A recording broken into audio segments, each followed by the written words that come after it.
লোকসভা নির্বাচনের আগে ভারতীয় জনতা পার্টি মানুষের কাছে পৌঁছানোর জন্য জনসংযোগ কর্মসূচি হিসেবে হাতিয়ার করেছে গ্রাম চলো অভিযান।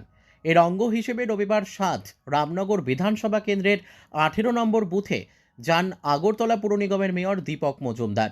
তিনি গ্রাম চলো অভিযানে গিয়ে এলাকাবাসীর খোঁজ খবর নেন, মানুষের সমস্যা সমাধানের আশ্বাস দেন, লাভার্থীদের কাছ থেকে খোঁজখবর নেন সরকারি সুযোগ সুবিধে তারা সঠিকভাবে পেয়েছেন কিনা।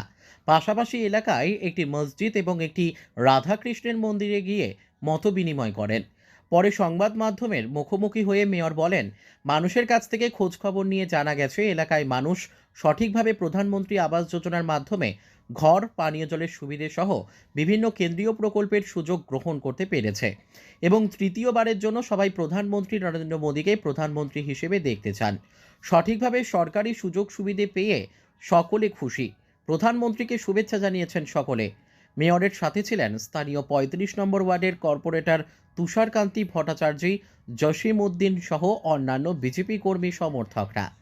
পার্টির কর্মসূচি অঙ্গ হিসাবে সারা ভারতবর্ষের সঙ্গে সারা রাজ্যে এবং সারা আগরতলার সমস্ত বুথে গ্রাম চলো যে অভিযান, সেই অভিযানকে সামনে রেখে আমরা আজকে ৭ রামনগর বিধানসভা কেন্দ্রে ১৮ নম্বর বুথে আমরা এসেছি। প্রতিটি বাড়িতে আমরা যোগাযোগ সবার সমস্যা সম্বন্ধে অবহিত হওয়ার জন্য আমরা প্রতি বাড়িতে যাচ্ছি। বিশেষ করে কেন্দ্রীয় সরকারের বিভিন্ন কর্মসূচি বা রাজ্য সরকারের যে কর্মসূচি নেওয়া হয়েছে, আমাদের প্রধানমন্ত্রীর যে চিন্তা ভাবনা সকল অংশে মানুষের যে কল্যাণ করার যে উন্নয়নের, সেটা দেখার জন্য আমরা কিন্তু প্রতি বাড়িতে আজকে যেমন এখানে আমরা ইমাম সাহেবের কাছে মসজিদে এসেছি, ওনার সঙ্গে আমরা মত বিনিময় করেছি।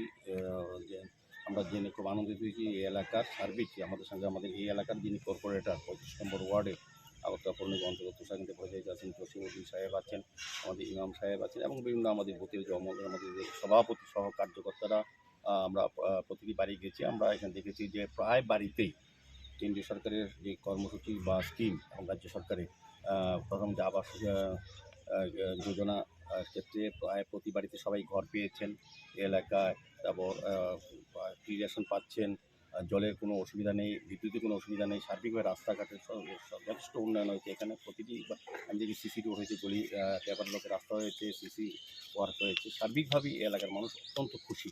আমি এই কারণে তারা প্রধানমন্ত্রীকে ধন্যবাদ জানিয়েছেন, আমাদের নরেন্দ্র মোদীকে এবং রাজ্যের মাননীয় মুখ্যমন্ত্রী প্রফেসর ডক্টর মানিক সাহাকে তারা অভিনন্দন জানিয়েছেন এবং পাশাপাশি আমার যিনি কর্পোরেটর তাকে তারা খুব ধন্যবাদ জানিয়েছেন। উনি প্রতিনিয়তই সবার সঙ্গে যোগাযোগ রক্ষা করে এই কাজগুলি সমস্যার সমাধান করছেন। সার্বিকভাবে আমি বলবো যে প্রতি বুথে যে অভিযান আমাদের এই অঙ্গ হিসেবে আমাদের এই যে আজকে প্রোগ্রাম, আমরা আজকে এখানে মসজিদে এসেছি, আমরা একটা মন্দিরও যাব।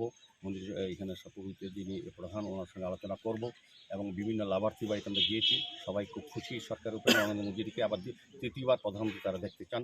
তো আমাদের রাজ্যবাসীর যে আশা আকাঙ্ক্ষা প্রত্যাশা, মোদীজি আবার তৃতীয়বারের জন্য বিপুল সংখ্যক ৪০০ উপরে সিট নিয়ে উনি প্রধানমন্ত্রী আসনে আবার অলঙ্কৃত করবেন, সেই হিসেবে এখানকার যারা বুথের বাসিন্দা তারাও চাইছেন মোদীজিকে আবার ৩ বারে প্রধানমন্ত্রী দেখতে।